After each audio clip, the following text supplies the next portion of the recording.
Tá me ouvindo, Caio? Glória a Deus. Deus é bom e a sua misericórdia dura para sempre. Queridos, Deus tem colocado um texto no meu coração, eu quero dividir esse texto com vocês. Evangelho de Jesus Cristo, escrito por Lucas, capítulo de número 4. Obrigado, Tainá. Evangelho de Jesus Cristo, escrito por Lucas, capítulo de número 4.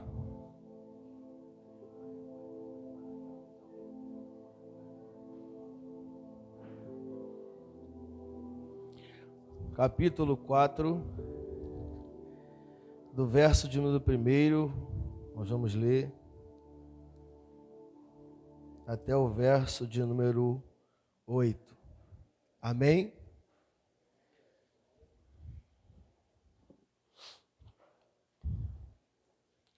E Jesus, cheio do Espírito Santo, voltou do Jordão e foi levado pelo Espírito ao deserto. 40 dias e foi tentado pelo diabo. Naqueles dias não comeu coisa alguma. E terminados eles, teve fome. E disse-lhe o diabo: se tu és o Filho de Deus, dize a esta pedra que se transforme em pão. E Jesus lhe respondeu dizendo: escrito está, que nem só de pão viverá o homem, mas de toda a palavra de Deus. E o diabo, levando-o a um alto monte, mostrou-lhe num momento de tempo todos os reinos do mundo. E disse-lhe o diabo: dar-te-ei a ti todo este poder e a sua glória, porque a mim me foi entregue, e dou a quem quero. Portanto, se tu me adorares, tudo será teu. E Jesus respondendo disse-lhe: vai-te, Satanás, porque está escrito: adorarás o Senhor teu Deus, e só a Ele servirás. Amém? Pode guardar a sua Bíblia aí, bota ela no seu colo. E vamos pensar um pouquinho nesse texto que a gente acabou de ler aqui. E Deus falou algumas coisas ao meu coração e eu quero abençoar o seu coração, tanto quanto o meu foi abençoado na meditação desse texto. O Senhor falou algumas coisas muito importantes para nós e eu confesso que eu fiquei feliz, porque hoje pela manhã, quando Davi ministrava uma palavra muito poderosa, irmão, Davi é pregador e tá no azeite mesmo. Eu vou trocar agora, eu vou pregar de manhã e ele à noite, que ele está pregando mais do que eu. Glória a Deus. Pregou muito hoje de manhã, você não veio, mas ele pregou muito. Estou falando para você, uma palavra abençoada. E eu confesso que no momento que ele ministrava, né, dentro daquilo que Deus ia falando com ele, o Senhor ia confirmando ao meu coração, né, que o Senhor de fato deseja nos falar por esse caminho. À medida que nós ministrávamos os cânticos também agora, eu discernia que é mais ou menos o caminho de Deus para nós nessa noite. Então nós vamos pensar um pouquinho sobre esse texto conhecido. Geralmente a gente medita muito nesse texto no livro de Mateus, né?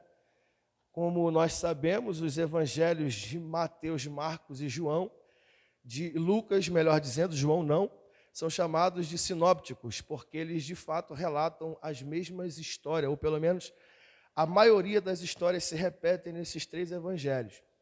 Porém, eu quero explanar dentro hoje da expressão narrada por Lucas, por causa de alguns detalhes que Lucas destaca, que Mateus não destaca. Apesar da história ser a mesma, né, o acontecimento ser a mesma, a escrita e a narração ela é diferente de alguns detalhes. E Lucas, na sua narrativa, ele traz alguns detalhes que pegam o meu coração e me faz de fato aplicar essa mensagem ao nosso coração hoje. Então nós vamos pensar sobre esse texto que tem aqui na sua epígrafe, né, que fala, não sei a palavra certa, a tentação de Jesus. E quando a gente olha para esse texto aqui, basicamente, o capítulo de número 4 aqui, a parte específica da tentação, ela nos mostra 4 pontos da tentação do diabo com Jesus que praticamente define o texto. E é muito importante nós termos isso na nossa mente, no nosso coração, para que a gente possa estar apercebido a maneira como o adversário lida conosco, a maneira como o diabo lida conosco.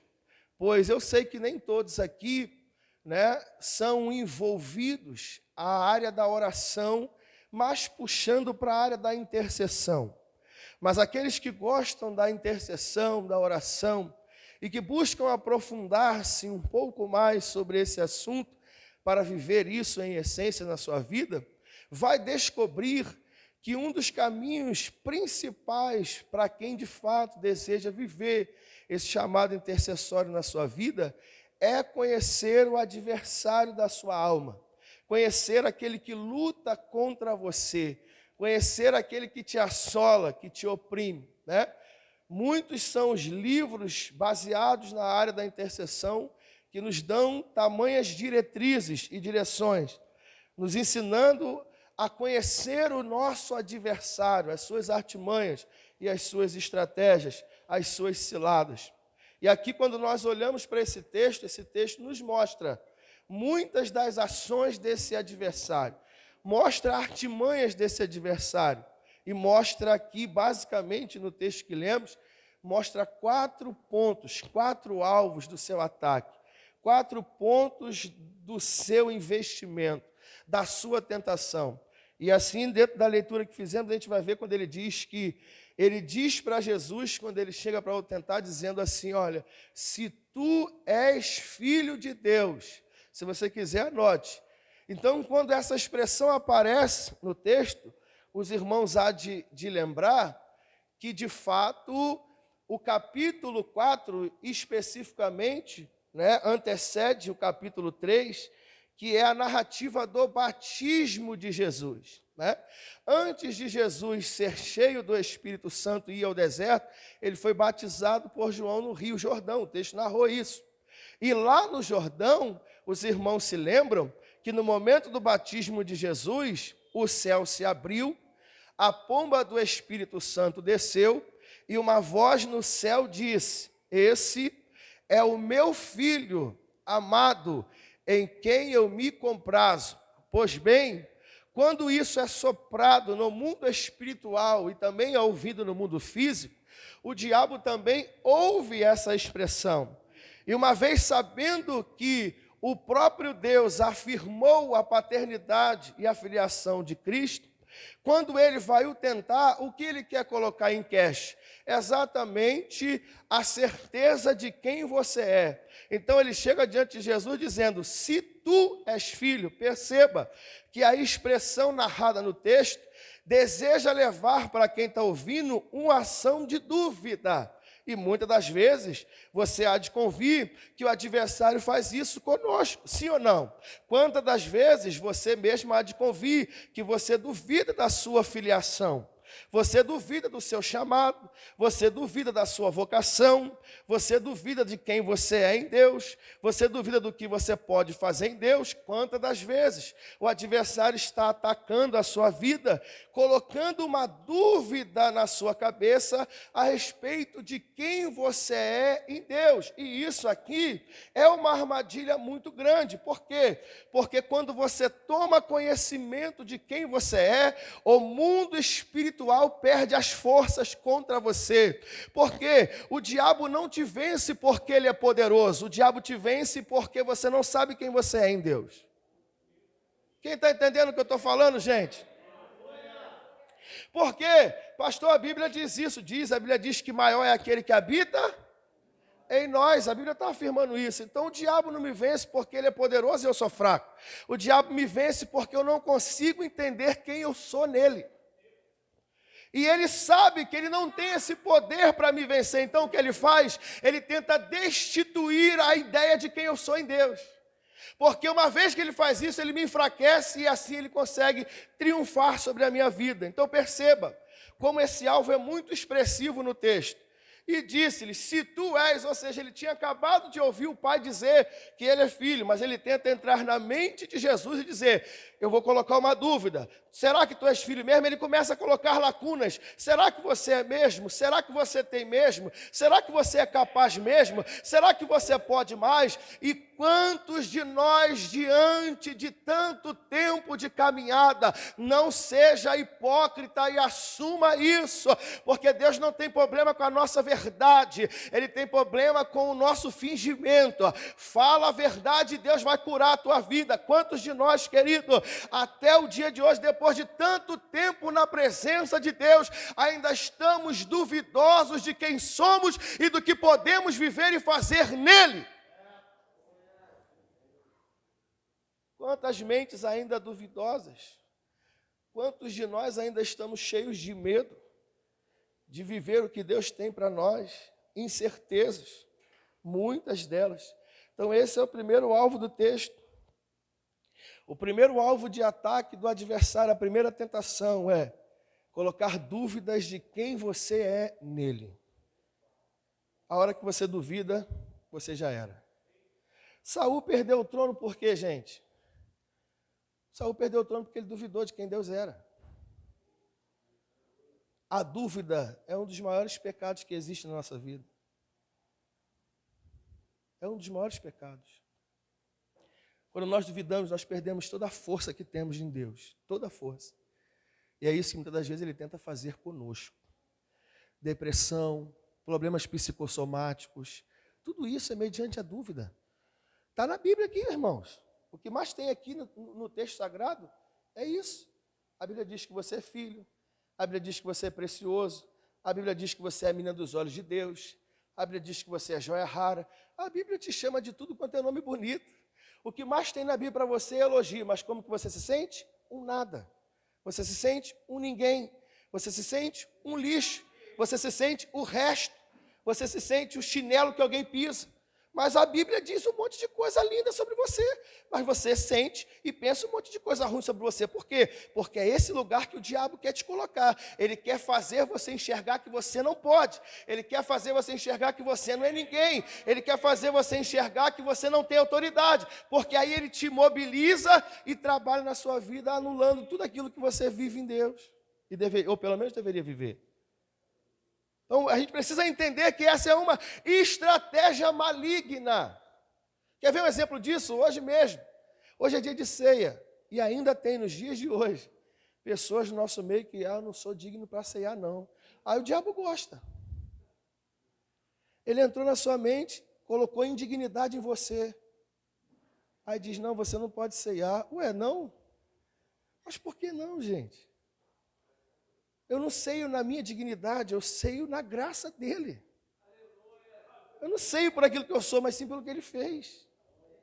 E se o que ele fez não tem efeito sobre mim, é porque de fato eu não creio nisso. Entende? Então a gente se acusa, se condena. E eu estou falando isso aqui, queridos. Isso aqui não é nem a introdução da mensagem, ainda vou introduzir ainda. Depois que eu falar os outros três. Fica calmo. Está confortável? Está confortável, Cezinha? Glória a Deus. Aleluia. Viu? Só para você descontrair, senão você fica muito sério, aí fica tenso o clima. O clima tem que ficar suave. O cara também não toca aqui para melhorar o clima aqui, pô. Aí fica aquele clima de tensão, né, irmão? Glória a Deus. Então, irmão, fica atento.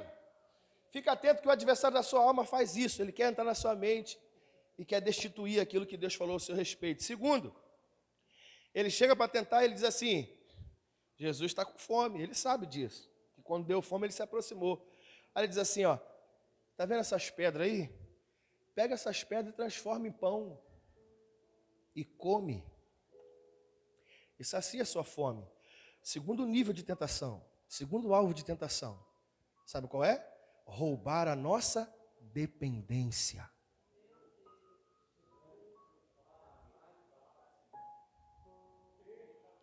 O adversário é astuto, Alex. Roubar a nossa dependência. E ele trabalha com isso com tanta sagacidade. Por quê?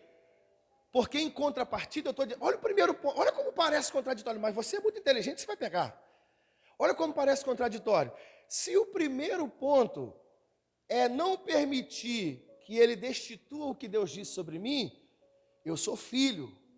E eu não vou deixar ele dizer que eu não sou. Não importa se eu errei, se eu falei, eu sou filho. Ele disse isso sobre mim. Só que aí a gente vem para um outro ponto que parece contradizer o primeiro. Aí agora o diabo diz, você não pode fazer. Está vendo? Você não tem poder para fazer. Vai ficar com fome aí? Aí você pensa na primeira proposta, dizendo assim, mas eu sou filho, então eu vou mostrar para ele que eu posso. E esse é o ponto singelo do equilíbrio. Porque eu não posso permitir que as pessoas destituam aquilo que ele disse sobre mim, mas eu não posso pegar aquilo que ele disse sobre mim para me fazer independente. Deu para entender ou não? Amém, gente? Você está comigo? É preciso equilibrar isso aqui muito, é preciso equilibrar legal, porque senão a gente se perde. Eu não posso deixar que as pessoas destituam aquilo que ele disse sobre mim, mas eu também não posso deixar que aquilo que ele disse sobre mim me torne independente. Então eu preciso equilibrar. Se tu és filho, transforma as pedras em pão. Tu não é filho, tu não afirma que tu é filho, tu não é poderoso, então transforma as pedras em pães. Sabe qual é o propósito dele? Roubar a dependência dele. E todo aquele que perde a dependência deixa de ser filho. Porque a maior característica de um filho é a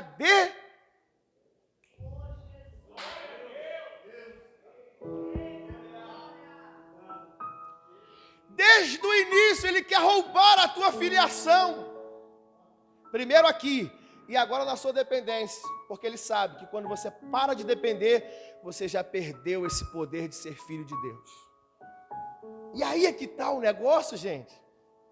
Porque muitas das vezes a gente não consegue discernir isso. E a gente, eu estou aqui nesse caminho, Deus me deu capacidade, Deus me deu sabedoria, então eu vou agilizar, eu vou resolver. E às vezes você não tem que fazer nada. Mesmo tendo condições, mesmo tendo possibilidade. E por que Deus ainda nos trata? Olha como isso é importante. Por que Deus ainda nos trata como menino? Por quê? Escute isso, eu quero que você entenda. Se você está nesse lugar, você tem que sair desse lugar hoje. Porque se Deus ainda precisa esgotar os teus recursos para ter a tua obediência, Ele te vê como menino.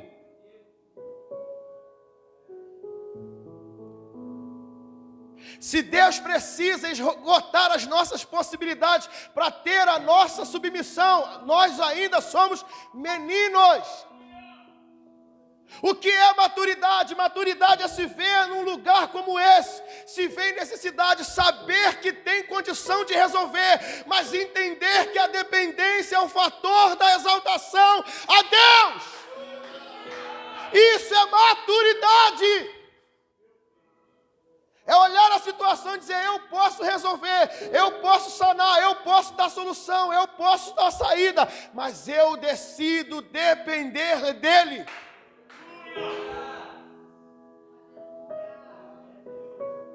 Isso é maturidade. Mulher do fluxo de sangue teve que esgotar todos os recursos para chegar até Ele. Ele não é a minha última opção, Ele é a primeira. Confiar nele não é a última opção, é a primeira. Depender dele não é a última opção, é a primeira. Agir com as suas mãos para depois clamar pela dele? Já era. E depois que você coloca a sua mão, ele já tirou dele. O que é que ele coloque junto com a sua? Não dá, ou ele ou você.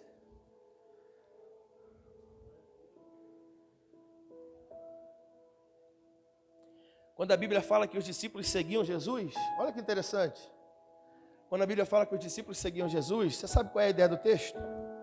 As ruas naquela época, no tempo antigo, elas eram estreitíssimas. Não se dava, Maurício, para se passar dois juntos, um aqui e um do lado. Só podia ir um após o outro. Então a ideia de seguir Jesus é isso. A ideia do texto, quando o texto diz que os discípulos seguiam Jesus, que as pessoas seguiam Jesus, está dizendo que eles iam após Ele. E se ir após Ele, é pisar aonde Ele pisa. é passar aonde ele passa, é andar aonde ele anda, porque você passa após aonde ele passa repetidas vezes. Por isso que quando você vê o chamado dos discípulos no barco, Jesus diz assim, ó, vinde após, não é vinde a mim, é vinde após, porque para me curar é vinde a mim, mas para me conduzir no chamado é vinde após mim.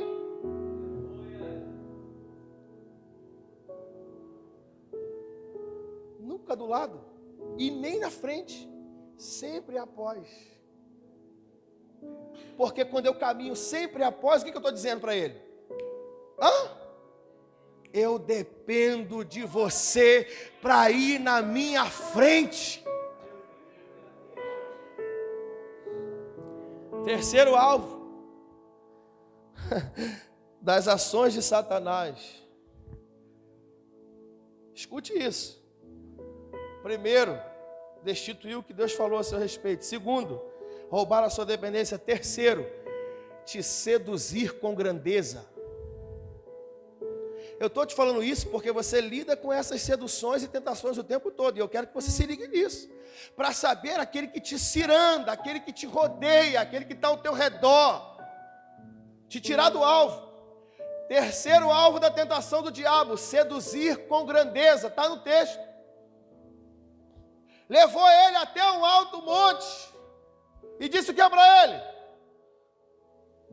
Todos os reinos desta terra, aí Júlio, te darei riqueza, poder e glória desses reinos, eu te darei, se tu se prostrares e me adorares. O diabo, quando ele vem nos tentar e nos seduzir, ele oferece grandeza, status, poder, glória, engrandecimento. E muitas das vezes é assim ou não que ele tem nos cirandado, gente. Perceba como que a linha de equilíbrio, ela é sensível, gente. Eu citei 2 pontos aqui e te mostrei a sensibilidade e equilíbrio que tem que ter entre um e outro. E o terceiro também não é diferente. Por quê? Porque a prosperidade é bíblica. Deus é um Deus abençoador, Deus é um Deus que prospera a minha vida e a sua. Então, quando nós vemos Deus nos abençoar, nos prosperar, quando nós temos propostas de coisas grandes, automaticamente o que vem na nossa cabeça? Deus está me abençoando, Deus está me prosperando, mas é preciso discernir, porque a linha é muito fina, porque o diabo também nos seduz com grandeza. Nem tudo vem das mãos de Deus. Nem toda prosperidade vem das mãos de Deus, nem toda riqueza, a fonte é Deus. É preciso discernir de onde está vindo isso.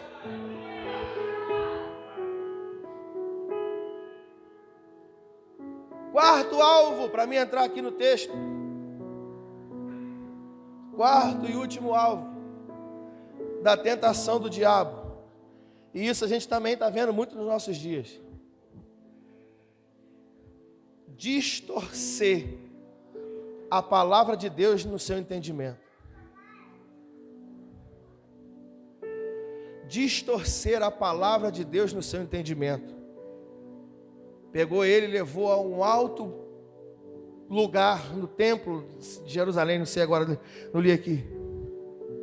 Botou ele lá em cima. Aí diz para ele, ó, se lança daí para baixo, porque está escrito que Deus dará ordem aos seus anjos para te livrar e para te guardar. O que é isso, gente? O que é isso, gente?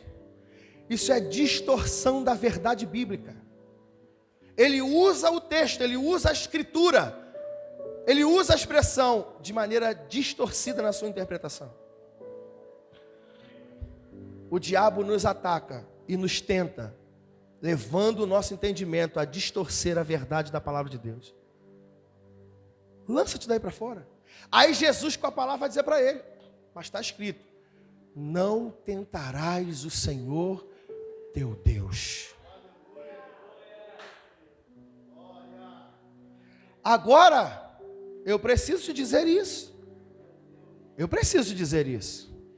Porque me explica, você que é inteligente, me explica. Qual é a ferramenta da vitória de Jesus aqui agora, nesse último ponto? Qual é a ferramenta da vitória de Jesus? Qual? Qual? A palavra, porém, toda a palavra. Toda a palavra. Por que ele vence? Porque o diabo usa a palavra contra ele. Sim ou não? Não. Por que tu disse sim? O diabo usa o que contra ele? Hã? Fala aí, tá com medo?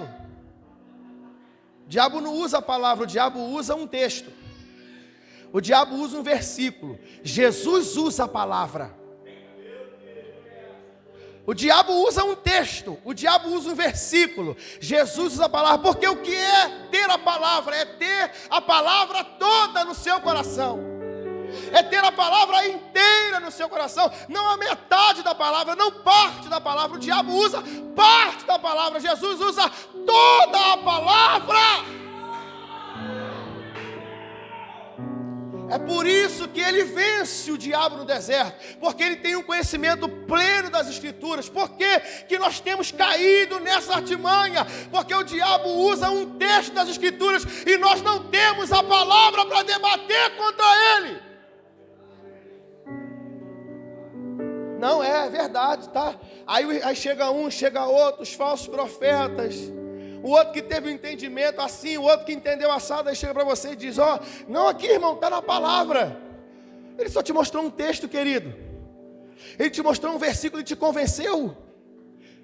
Ele leu com você o livro de Mateus e te convenceu, a Bíblia de Gênesis e Apocalipse.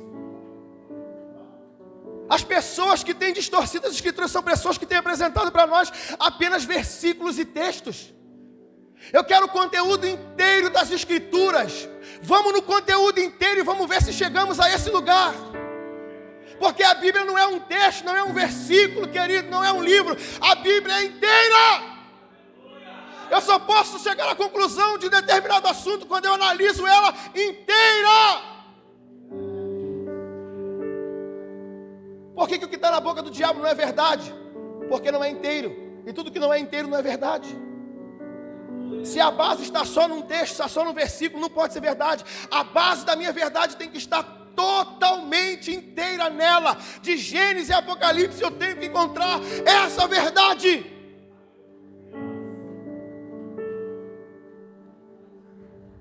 São artimanhas que a gente tem vivido nesses dias, querido. São seduções, tentações, que temos caído em muitas delas.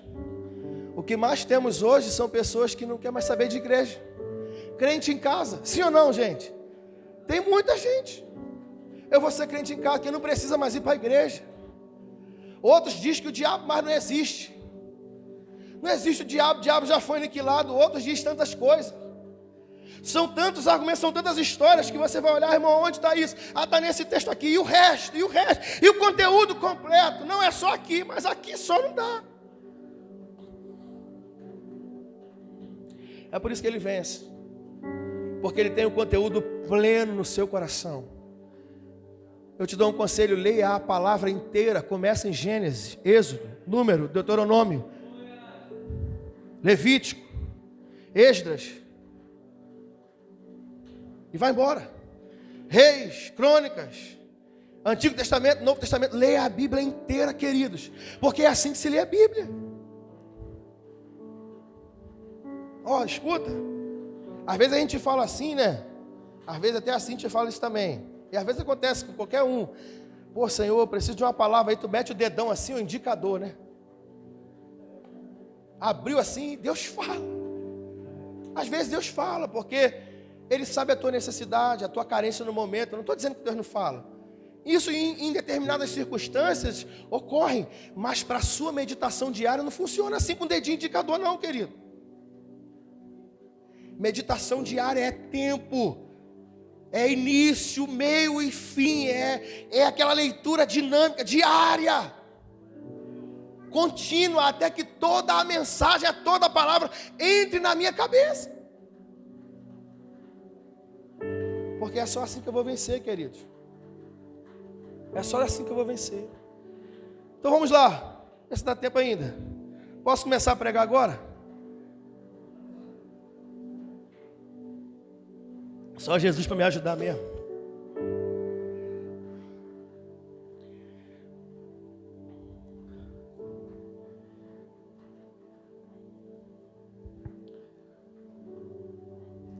Jesus, cheio do Espírito Santo, voltou do Jordão e foi levado pelo Espírito ao deserto.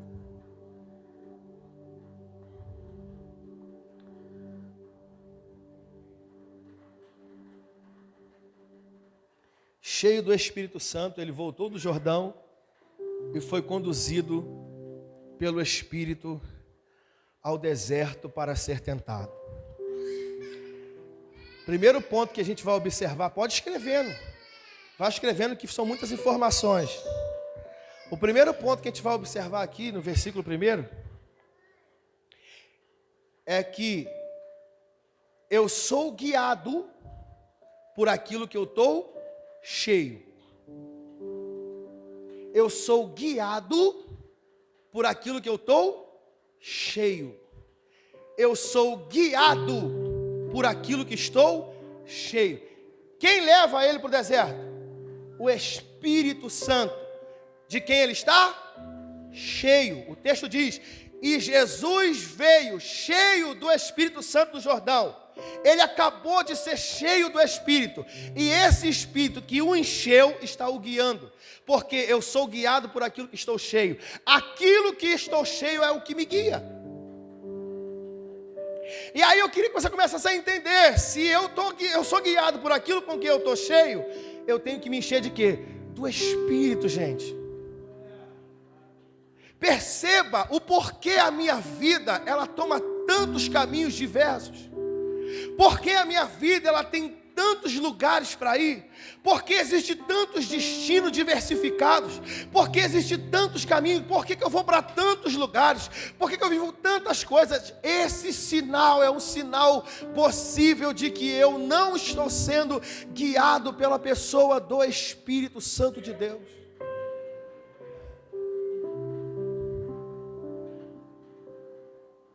Paulo nos dá um conselho poderoso quando escreve a carta aos Tessalonicenses, querido. No capítulo 5, no verso 19, ele diz: enchei-vos do Espírito Santo e não vos embriagueis com o vinho que a contenda. Olha o conselho de Paulo. Paulo está dizendo para nós praticamente: não se pode encher dois ambientes ao mesmo tempo, é impossível. Davi falou isso de manhã hoje. Davi falou: sabe por que Daniel venceu dentro da Babilônia? Porque ele estava cheio do Espírito, querido. Por isso que a corrupção não entrou nele. É isso mesmo, Davi? Sim. É exatamente isso. Não tem para onde fugir, não tem como mudar a palavra, não tem como mudar a mensagem. O princípio é o mesmo. Se eu estou cheio do Espírito Santo, a corrupção não tem como entrar em mim, querido. A maldade não tem como achar espaço, porque a minha vida está plena. É isso que Paulo está dizendo, ó. Se você se enche do Espírito Santo, você não pode se embriagar com o vinho da contenda, porque não há espaço para o vinho. Não há espaço para o vinho da contenda quando você está pleno do Espírito, querido. E é necessário nós refletirmos sobre quem tem nos guiado. Porque quantas e quantas vezes o nosso coração se enche de tanta coisa. E aí, como não lembrar de Provérbios 4, 23, de tudo que se deve guardar, guarda o seu coração. E guardar o meu coração não é esconder o meu coração, querido. Não tem como. Guardar o meu coração é não sair de casa. Não, guardar o meu coração é encher-me do Espírito.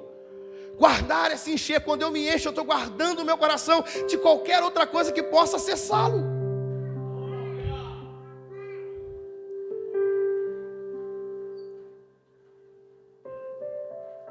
Quantos de nós, querido, nos enchemos tantas vezes da vaidade, do orgulho, tão cheios de razão, tão cheios de soberba, de autismo, tão cheios de arrogância, tão cheios de ódio, tão cheios de raiva. Ei, tu acha que o ódio não te guia, não? Sim ou não? A raiva não te guia, não? Guia. Quantas besteiras a gente já fez porque a gente estava guiado pelo ódio? Quantas pessoas a gente ofendeu porque a gente estava guiado pela raiva? Quantas pessoas a gente machucou, feriu, magoou porque a gente estava guiado pela brutalidade, pela violência e por tudo aquilo que acontece aqui dentro, e aquilo te guia. Aquilo te guia. Quer ver uma coisa? Judas traiu Jesus, sim ou não? Traiu. Ele estava determinado para isso. Ele era o cara que ia ser o traidor. Mas sabe o que a Bíblia diz? Que momentos antes da última Santa Ceia, a Bíblia diz assim, ó, e o diabo encheu o coração de Judas para trair Jesus. E o diabo encheu o coração de Judas para trair Jesus. Olha, a atitude de Judas não é apenas por uma determinação, é porque o diabo tomou o coração dele e guiou ele. Aquilo com que o meu coração se enche começa a guiar e conduzir a minha vida, e aquilo que eu pratico dentro daquilo que eu estou sendo conduzido é resultado do que eu estou carregando aqui dentro. A igreja precisa voltar a se encher do Espírito Santo, para ela voltar a ser guiada pelo amor de Deus, para ela voltar a ser guiada pelo perdão de Deus, para ela voltar a ser guiada pela misericórdia de Deus, para ela voltar a ser guiada pela compaixão de Deus, pela piedade de Deus.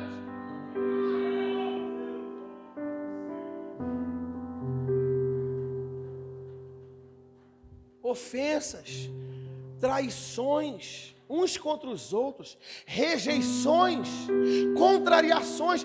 Por que você acha que temos agido assim, querido? Porque quem está nos guiando é a nossa natureza, é a nossa carne que está nos guiando, é o nosso coração mau, corruptível. Como diz Jeremias 17:10, enganoso é o coração do homem e desesperadamente corrupto, quem o conhecerá?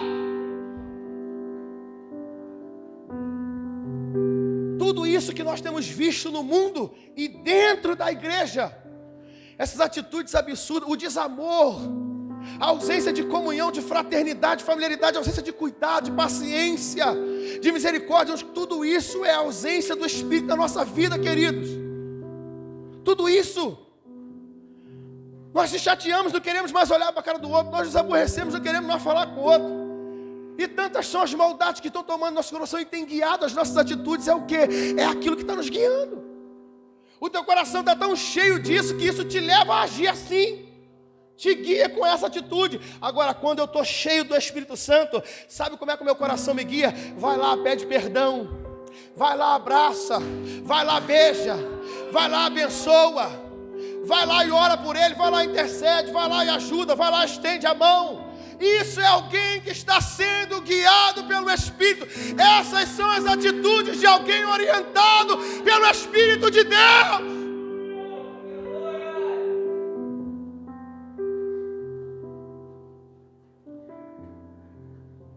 Quem é que me guia? O que me guia? Porque eu estou cheio. Não é o Espírito Santo. Você não sabe se está cheio dele? O Espírito Santo só guia quem está cheio dele. Quem te guia? Você está cheio de quê? Quem te guia é isso aí que você está cheio. O que você está cheio? Está cheio de quê? O que está cheio? O seu coração está cheio de quê? Me diz. O seu coração está cheio de quê hoje?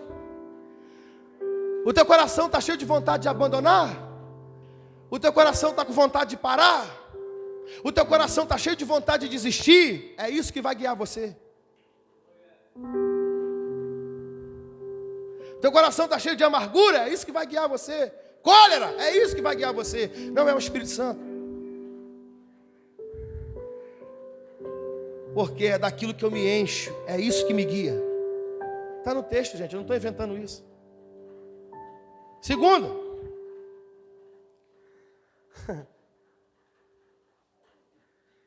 e disse o diabo: se tu és filho, transforma essa pedra em pão. E Jesus respondeu dizendo: escrito está, nem só de pão viverá o homem, mas de toda a palavra que sai da boca de Deus. Perceba que prontamente o texto mostra uma resposta de Jesus. Prontamente. Diante da tentação, logo em seguida, Jesus responde. E quando eu pensava nesse texto, Deus falou algo muito interessante no meu coração. Você precisa pegar isso. Eu estou dando informações, querido, para a vida. para o dia a dia, para abençoar a nossa vida. O texto diz: Jesus teve fome, mas Jesus respondeu. Jesus teve fome, mas Jesus respondeu. Everton, pega essa. Jesus teve fome, mas Jesus respondeu. Então a fome no texto não é o problema. Jesus teve fome, mas respondeu ao diabo. Então a fome não é o problema do texto. O problema é a ausência da resposta que a minha geração tem. Se nós formos uma geração que sente fome, mas tem resposta para o diabo, bênção. O problema é uma geração que não tem fome, está saciada, mas na hora de responder a tentação, cai nela porque não tem resposta.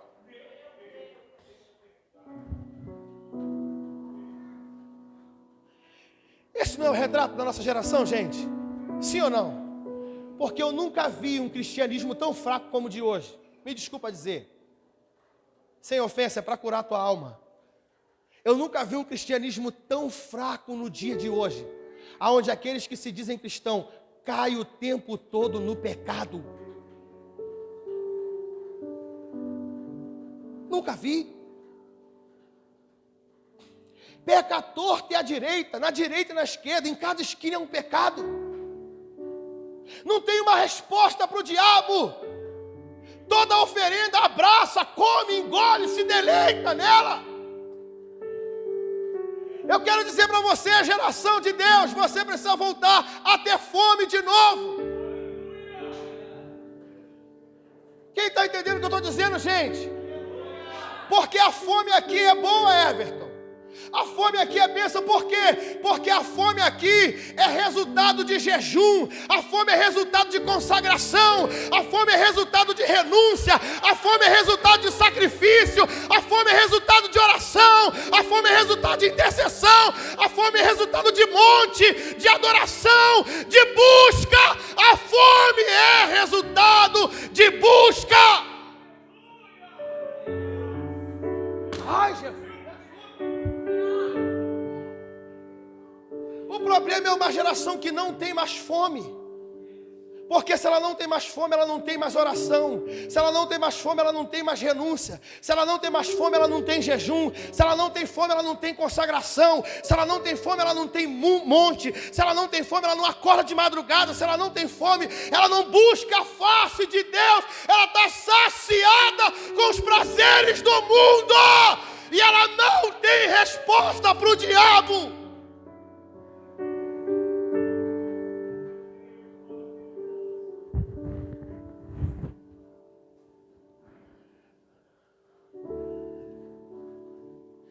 Precisamos ter resposta, Bianca, na hora da tentação. Mas a resposta, Tainá, é resultado da fome.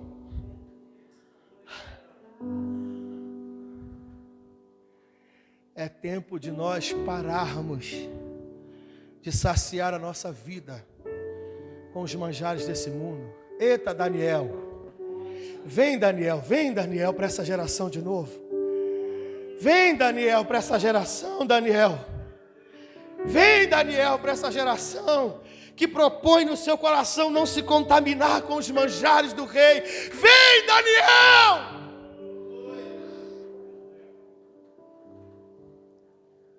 Porque a todo tempo, queridos, as oferendas do diabo estão diante de nós, mas cadê as respostas? Cadê as respostas que contrariam? Cadê as respostas que resistem? Mas nós temos aceitado, ele tem infiltrado as suas malícias na nossa vida facilmente. Tem nos levado à queda, à corrupção moral, à devassidão, à perversidade. Tem nos feito carnais, tem minado a nossa essência, tem matado o nosso chamado, o nosso ministério, matado nossas famílias, derrubado e destruído nossas casas, matado nossas crianças, matado nossos filhos, colocado espíritos porcos dentro deles, lesbianismo, homossexualismo, um monte de coisa. O diabo tem feito uma bagunça conosco, porque não há mais fome na nossa vida. Não há major na nossa geração que sacrificava todos os dias pelos seus filhos, que se consagrava por eles, que renunciava por eles, que sacrificava por eles, para preservar sua família, sua geração.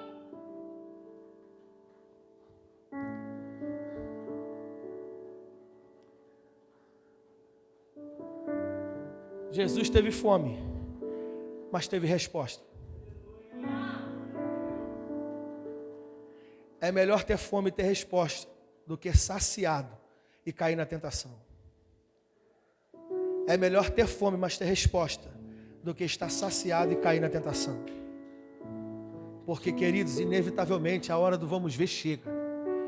A gente pode levar a vida do jeito que a gente quer. Goza, curte, brinca, faz tudo, diverte, vive a vida, lá vão ter.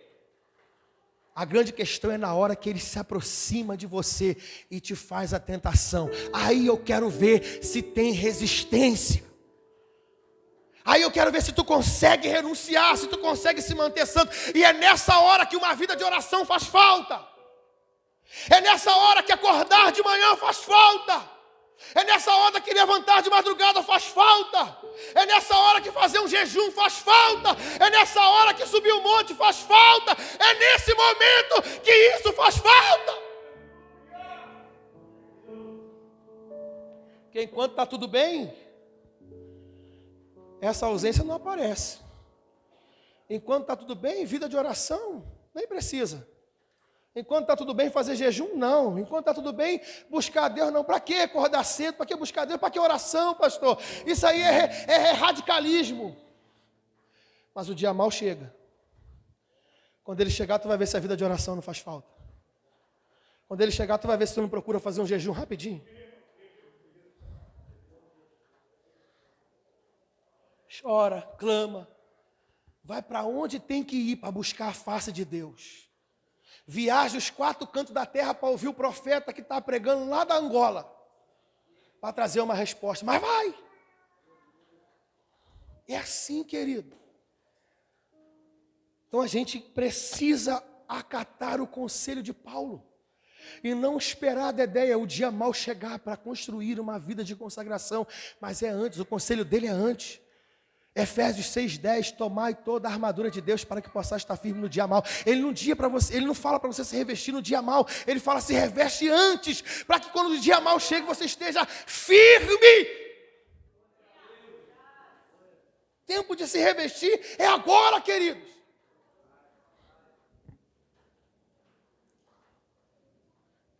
Terceiro,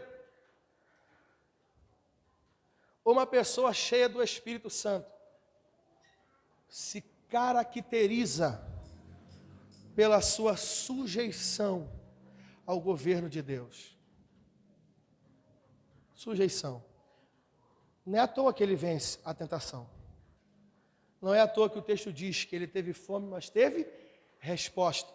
Não é à toa que o texto diz que ele teve fome e resistiu. E aqui eu quero que você perceba isso. Porque tem muita gente que usa aqui a fome para acalentar a sua queda. Ah não, pastor, eu tive fome e aí caí. Mas Jesus teve fome e resistiu. A grande questão é o tipo de fome que ele teve e nós temos. Jesus tinha fome por santidade. Jesus tinha fome por presença da glória de Deus. Nós temos fome pelo pecado. Nós temos fome pela imundícia, pela indecência, pela depravação. E é por isso que o diabo pega a gente fácil. Mas escuta. A causa da resistência não é à toa. Porque todo aquele que é conduzido pelo Espírito Santo revela sujeição, submissão. Por que o Espírito Santo conduz ele? Porque ele está cheio. E uma pessoa cheia, ela é totalmente sujeita ao comando do Espírito de Deus. Por isso que uma pessoa cheia do Espírito Santo não anda nas suas razões. Ela não tem razões, Bianca, ela não tem achismo, ela tem a revelação do Espírito. Ah não, eu acho que é assim. Que você acha? Isso é vazio do Espírito Santo. Quem está cheio do Espírito Santo não acha, sabe, porque tem a revelação dele.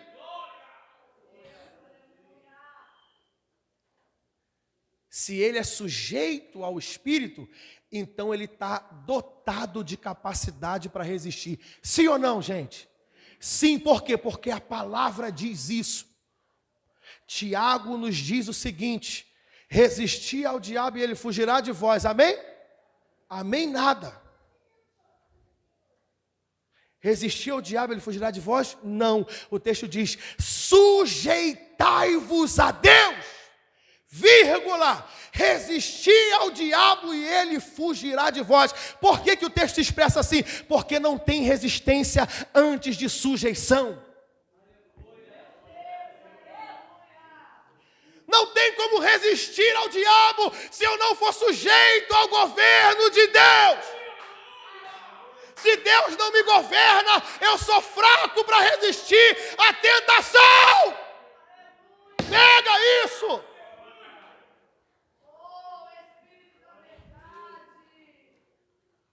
Sujeitai-vos a Deus. Primeiro se sujeita. E a sujeição a Deus me dota de capacitação para dizer para Ele: não.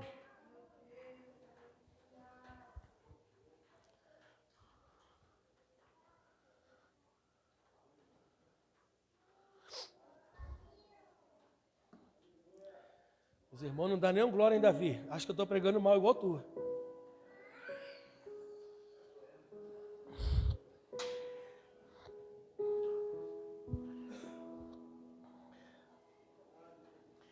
Irmãos, vamos preparar para finalizar essa mensagem. Eu vou entrar no ponto temático dessa mensagem, para o Silvio gravar o tema. Porque tem algo nesse texto aqui, irmão, extremamente sobrenatural, e aqui eu começo a encerrar. Mas presta muito, se você esqueceu tudo até agora, eu quero que você preste muita atenção nisso. Isso aqui não perde isso aqui não. Presta muita atenção, porque isso aqui é pleno demais. Olha o verso 5 que nós lemos, olha o verso 5. Presta bem atenção no verso 5. E o diabo, levando-o a um alto monte, mostrou-lhe num momento de tempo todos os reinos do mundo. Presta bem atenção nesse versículo. E o diabo levou-o a um alto monte num momento de tempo. Ah, irmãos, isso é muito precioso, isso me confronta demais. Porque escute bem, as propostas do diabo, as tentações do diabo, por mais belas que elas sejam, por mais benditas que elas sejam, por mais poderosas que elas sejam, por mais gloriosas que elas possam ser, elas são apenas um momento. Não estou inventando isso, gente, você leu comigo, está no texto. Apenas por um momento de tempo. Isso mexe, isso choca o meu coração demais.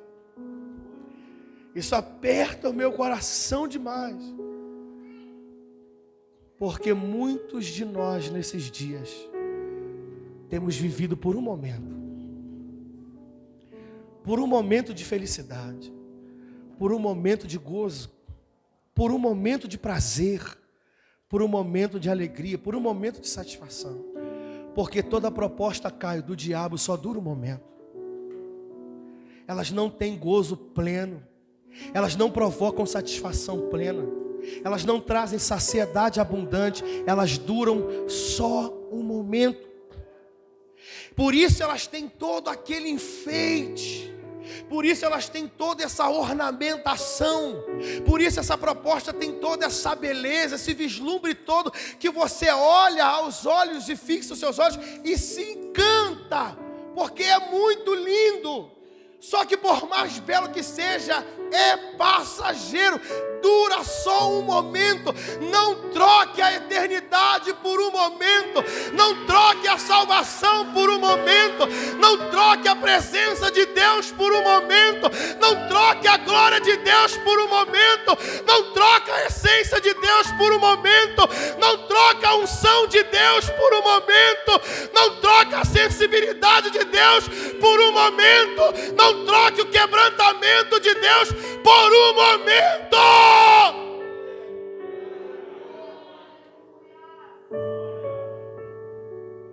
Pelo amor de Deus.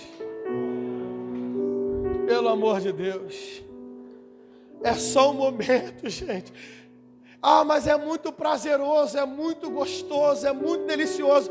Mas é só um momento. É muito grande, Júlio, é muito glorioso, é muito tremendo. Mas é só um momento, é só um momento.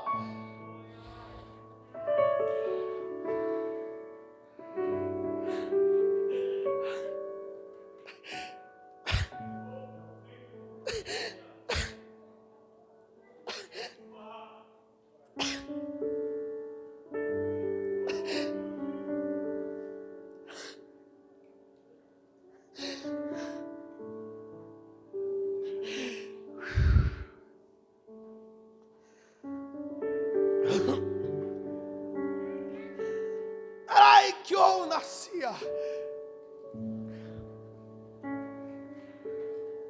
Tudo que é parte só de um momento sempre será muito tentador para nós. Grava isso. Tudo que é parte apenas de um momento sempre é muito tentador para nós. E é por isso, Everton, que quando Paulo escreve aos Romanos, se não me falha a memória, no capítulo 8, no verso 18, ele diz assim, porque para mim tenho por certo que as aflições desse tempo presente em nada são para se comparar com a glória que nos há de ser revelada. Sabe o que Paulo está dizendo? As aflições do tempo presente, elas duram só um momento, mas há uma glória eterna que há de ser revelada, que vai resplandecer eternamente sobre a sua vida. As dores, elas duram só um momento. As tribulações duram só um momento. As lágrimas duram só um momento. As tristezas duram só um momento. As angústias duram só um momento. A eternidade vem nos buscar. Aguenta o momento, resiste ao momento. Não se entregue e se ofereça a um momento. E aqui a gente descobre o tema dessa mensagem. O tema dessa mensagem é esse: não viva por um momento, a eternidade espera por você. Não viva por um momento, Alex, porque a eternidade te espera. Tudo que essa terra nos oferece é só um momento, mas o que é eterno, Bianca, é para sempre.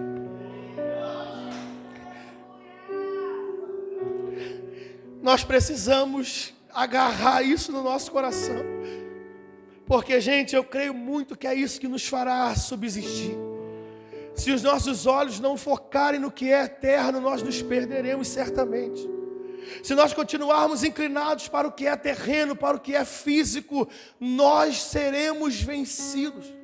Só o vislumbre da eternidade é capaz de nos manter firme nesta terra.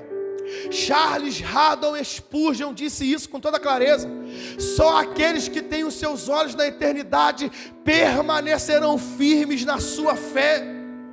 Se nós continuarmos com os nossos olhos fixos nessa terra, certamente os dias maus nos derrubarão e nos farão ser vencidos. Mas se os nossos olhos estiverem na eternidade e lembrarmos das palavras de Deus que diz: um dia Deus enxugará dos nossos olhos toda a lágrima. Hoje sofremos nesse corpo, ficamos doentes, ficamos enfermos, ficamos acamados, passamos por cirurgia, sentimos dores terríveis, mas a Bíblia diz que um dia o corpo que é feito do barro volta para o pó, e o Espírito que veio de Deus volta para Deus, e um corpo de glória adentra nesse.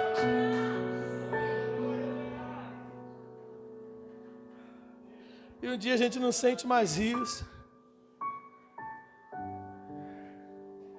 Se essa não for a nossa esperança, querido, não tem como permanecer firme na nossa fé. Seremos vencidos. Eu quero que você saia daqui hoje com essa capacidade dotada pela palavra. A partir de hoje, quando a tentação... Quem crê nisso? Quem crê? A partir de hoje, quando a tentação bater na sua porta, você vai dizer: eu não te quero porque você é coisa de momento. Ah, eu creio nesse negócio, Jesus. Quem acredita que você vai ser assim? Você vai ser. Eu acredito que quando a tentação chegar na sua porta, você vai dizer: eu não te quero porque você é coisa de momento. Os meus olhos estão fixos no alvo. Eu estou olhando para o alto, de onde vem o meu socorro. O meu amado vem saltando sobre os montes. Ele vem. Diga não. Renegue, renuncie. Porque o propósito desse prazer é destruir a sua vida. O propósito desse gozo é destruir a sua vida. Ele só vem para te destruir. Depois que ele te destrói, ele te larga e te deixa. Deixa lá no buraco, te deixa lá na cova, te deixa lá na ruína. Usufrui de você e depois te larga lá no buraco, no fundo do poço. É só isso que eles fazem. Coisas de momento. Não viva por um momento. Deus não te chamou para viver por um momento, querido. A vida com Deus não é um momento. Não é um momento. Elias achou que a vida com Deus era um momento. Aí ele vai lá no Monte Carmelo, faz algo poderoso, faz algo glorioso. Quebra tudo. Deus manda fogo. Deus se revela como Deus. A nação crê. Ele mata os profetas de Baal e de Acera. Depois disso, Jezabel ameaça ele. Aí ele sai e se esconde dentro de uma caverna, achando que a vida com Deus é só um momento. Lá vai Deus atrás dele, dizendo: Elias, a vida com o amigo não é um momento. Você foi lá, profetizou, eu respondi, derramei fogo, e agora tu acha que pode ficar escondido? Vem, porque muito grande é o teu caminho. Porque a vida com Deus não é um momento. Sabe por que diante de tanta vontade que a gente tem de desistir, a gente não consegue? É isso que Deus está dizendo: a vida comigo não é um momento. Você é meu para sempre. Eu não abro mão de você. Sabe por que você teve quedas na sua vida e foi resgatado? Sabe por que você tombou e está aqui hoje? Sabe por que você se desviou e está aqui de novo? Porque a vida com Deus não é um momento. Ele não aceita ter você por um momento. Ele vai te levar para a eternidade. Ele vai te ter para sempre com Ele, ao lado dele. Esse é o propósito. Porque está escrito na carta de João, e esta é a promessa que Ele nos fez: a vida eterna. Tudo que você vai encontrar quando você sair daqui hoje, no decorrer da sua semana, são propostas momentâneas. Tudo que você vai encontrar. Propostas de momento. Renuncie elas, tenha coragem. Porque não há nada mais pleno do que a presença de Deus em você. Certa feita, Deus consolou meu coração de uma maneira muito grandiosa. Eu vinha de um período de muita angústia, de muita tribulação, de muita tensão, de muitos problemas. Parecia que o mundo estava escuro diante de mim. Assim. Aí eu cheguei aqui, eu me lembro disso como se fosse hoje. Cheguei aqui numa consagração que o João estava fazendo, João Batista, era um sábado. Eu cheguei aqui de manhã, eles estavam aqui na consagração orando. Aí o pessoal começou a cantar um louvor aqui. No momento que o pessoal começou a entoar aquele cântico, a presença de Deus me envolveu de uma maneira muito gloriosa. Eu senti uma presença de Deus sobrenatural naquele momento. E naquele momento que eu estava vivendo aquela experiência, Deus falou dentro do meu coração assim: esse é para ti o meu consolo. Ah!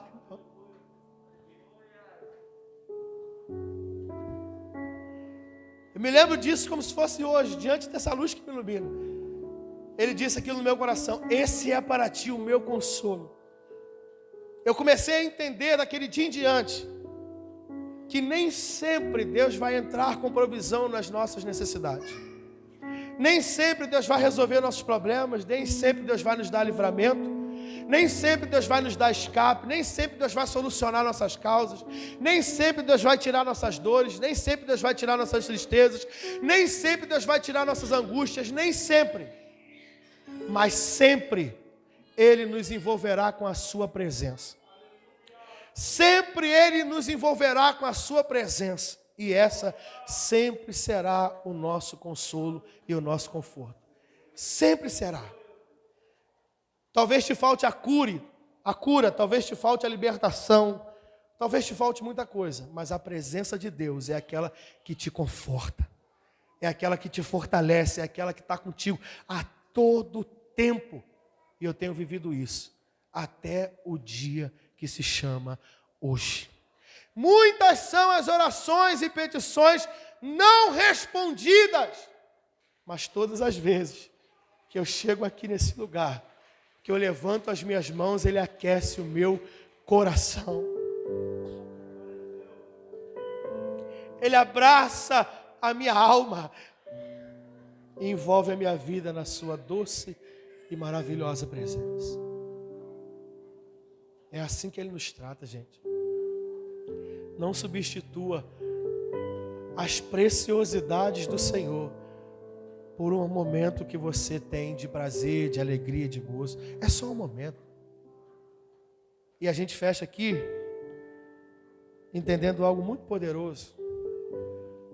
Se Ele respondeu prontamente, diretamente, não titubeou, isso é um ensinamento muito poderoso para mim. Porque quando alguém me faz uma proposta, quando alguém traz uma proposta tentativa para mim, a minha resposta precisa ser, Cezinha, imediata. Por quê? Porque quando eu penso, eu estou deixando aberta a possibilidade de aceitação.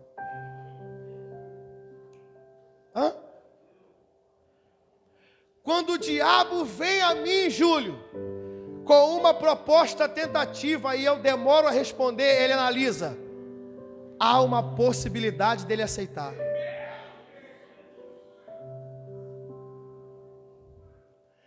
Eu tenho uma palavra do Espírito para você hoje. Eu não sei para quem vai ela agora, mas ela vai como flecha na mão do valente no seu coração. Se você for humilde e tiver coragem, Deus vai te dar vitória nessa causa, mas você tem que assumir Ele na sua vida. O Espírito Santo está dizendo para mim, eu não sei o que é e para quem é, mas o Espírito de Deus está dizendo para mim, Deus quer honrar pessoas aqui, Deus quer honrar alguém, Deus quer levantar a tua vida, teu chamado, mas você tem que assumir Ele na sua vida e parar de esconder Ele. Responde hoje, se necessário. Responde agora. Manda uma mensagem e diz: não vou, não quero, não aceito. Responde amanhã, ainda essa semana. Responde imediatamente. Não pensa para dar a resposta. Não deixa o teu inimigo ver que você está pensando em aceitar. A resposta tem que ser imediata. Ah, não, eu vou para casa, quando eu voltar eu te digo. Sabe o que está na mente dele? Ele vai pensar, a proposta mexeu com ele. Eu entrei no coração dele. Ah, e aí? Isso é poderoso. Eita, Jesus, me ajuda. Porque como Jesus responde, está escrito. E eu preciso te dizer isso, meu amigo Ever. Quem sabe o que está escrito, não pode demorar para dar resposta.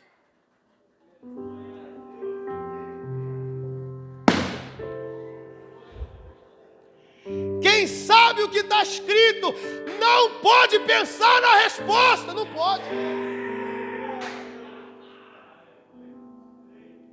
Tem lógica isso, gente? Se você conhece o que está aqui, você está pensando o quê? Hein, Cezinha? Tu não sabe o que está aqui? Tu não leu? Tu não estudou? Tu não entendeu? Tu não sabe que isso aqui é mandamento de Deus? Se tu conhece isso, tu está pensando o que para dar resposta?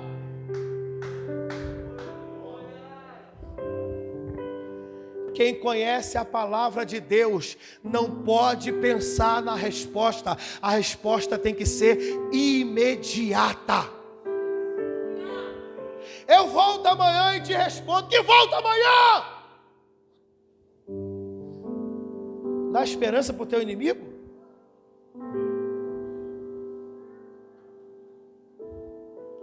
Quem conhece a palavra, a resposta é imediata. Pega isso. Olha, eu não sei, querido, mas eu estou sentindo isso muito forte no meu coração, eu não sei. Mas Deus está falando isso comigo. Deus quer te honrar em algum lugar, não sei se é no teu trabalho, não sei onde é. Mas tu tem que assumir Ele. Deus está falando isso comigo. Se você me assumir como Senhor da tua vida, eu vou honrar você. Mas tenha coragem. Chega de nego fazer zombaria, chega de caçoar, chega de fazer gracinha com você. Você é homem de Deus. Você é mulher de Deus. Que isso? Que isso? Piadinha, tentação, não. Chega de dar risadinha diante desse negócio. Chega. Chega de aceitar isso. Sai, né, Davi? Davi falou isso hoje. Sai da roda dos escarnecedores. Chega. Quem conhece a palavra dá resposta imediata, Bianca.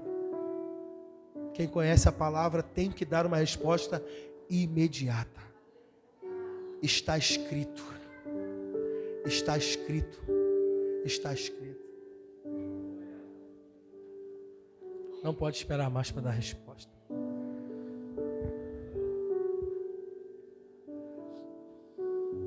Hoje, nós celebramos a Santa Ceia nesse lugar. Olha como contradiz isso. Porque um momento nosso, indevido, rouba de nós as bênçãos eternas.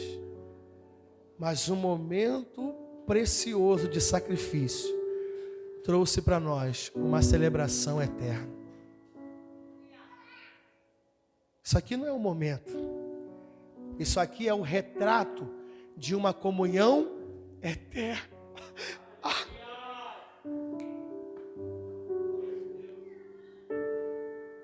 Jesus não morre na cruz para nós termos um contato momentâneo com Ele, querido. É o contrário. É o contrário. Ele morre na cruz, é um momento de dor, é um momento de sacrifício, é um momento de sofrimento para uma comunhão plena, inquebrável, inseparável, indestrutível. Esse é o propósito de Deus. E quantos de nós temos abandonado esse momento precioso por causa de um momento, uma vivência momentânea? Nós temos dado ao inferno a oportunidade para nos derrotar e para nos destruir por causa de um momento. Quanto tempo nós estamos ficando separados de Deus por causa de um momento? Quanto tempo longe do seu amor por causa de um momento? Longe do seu afago, do seu abraço por causa de um momento? Chega de viver de momento. Chega! Nós que fomos do mundo, sabemos como funciona isso. Jogávamos bola, soltávamos pipa, íamos para as festas, para as baladas, tudo isso é muito legal. Ainda sinto falta de jogar bola hoje, mas não dá mais. Mas vai voltar a dar. Eu creio em nome de Jesus. Eu gostava e gosto. Só que futebol, né, Alex? É só um momento. Baile era só um momento. Festa era só um momento. Por mais que a gente tinha muitas namoradas, mas era só um momento. Só um momento. Até que Deus olhou para nós e disse: filho, eu tenho para você algo eterno. Aí eu tenho que imaginar, junto contigo. Eu tenho que imaginar a gente lá naquele cenário do tanque. Do tanque não, do poço. Eu tenho que imaginar a gente lá no poço. Tem a gente representando a mulher samaritana. Todo dia pega água. Todo dia. A água que ela pega não resolve o problema. Ela tem que voltar ali todo santo dia. Esse é o nosso cenário, sim ou não? É o nosso cenário. A gente todo dia vai lá no pecado e usufrui dele. Mas ele é tão incapaz de saciar que a gente tem que voltar e pecar de novo. A gente tem que voltar e pecar de novo. A gente tem que voltar e pecar de novo. E a gente leva a vida inteira assim, sem encontrar saciedade plena para a nossa vida. Até que um dia, nesse poço, Jesus chegou lá. Estava a gente lá nesse vai e vem, nesse vai e vem, nesse vai e vem. Estava a gente lá nesse vazio, estava a gente lá nesse buraco, estava a gente lá nessa insaciação e insatisfação. Jesus chegou e sentou lá. Aí quando a gente chegou, ele olhou e falou assim: aí Davi, me dá um pouco dessa água aí. Me dá um pouco dessa água. E aí a gente conversando com ele, ele falou: olha, se você beber dessa água que eu te der, em você se fará uma fonte. Quando ele diz que nós se faria uma fonte, ele está dizendo isso: olha, essa vida de vai e vem, de insaciedade, acabou, filho. Porque isso que você vive é momento. O que eu vou fazer brotar em você não seca, não para. O fluxo é contínuo, o fluxo é constante e é eterno. A presença de Deus, uma vez que ela nos habitou, nunca mais ela nos deixa. E ela habita para sempre no nosso coração, satisfazendo a nossa vida. Por isso que a maior fonte de saciedade, escute isso pelo amor do Senhor Jesus, a maior fonte de satisfação, gente, a maior fonte de prazer nunca será encontrada nessa terra, nunca. Pastor, mas eu vou viajar todos os países do mundo. Pode ir, pode conhecer os países mais bonitos, os lugares mais esplêndidos, conheça, viva, desfrute, mas não vai ser capaz de preencher você plenamente. Não pode, senão a Bíblia mente. A única fonte de saciedade e satisfação plena está na relação com Deus, está na comunhão com o Espírito Santo, aquele que nos habitou, aquele que mora em nós, aquele que está dentro do nosso coração. A nossa comunhão com essa pessoa é que nos sacia por inteiro. Sempre haverá um lugar vazio no seu coração, enquanto a ausência desse Espírito estiver em sua vida. Sempre, sempre. E nós sabemos bem disso. Mas Deus veio para acabar com gozos momentâneos. Ele já te deu o Espírito Santo, gente. Chega de viver por coisas de momento. Ele já preencheu o seu coração. Ele já encheu sua vida. Chega de gozos momentâneos. Dá valor ao que você carrega, ao que tem aí dentro de você. Viva com essa pessoa que está dentro do teu coração. Goze mais dessa companhia, dessa amizade. Desfrute mais dessa aliança. Porque é isso que vai nos abundar e nos dar vida a cada dia e a cada momento. Amém, gente? Que seja esse hoje o nosso clamor, Que você se lembre nesse momento que você ceiar aqui. Cadê? Pode vir aqui as pessoas que vão servir. Vem para cá. No momento que você ceiar hoje, eu quero que você se recorde disso, por favor. Eu quero que você se lembre.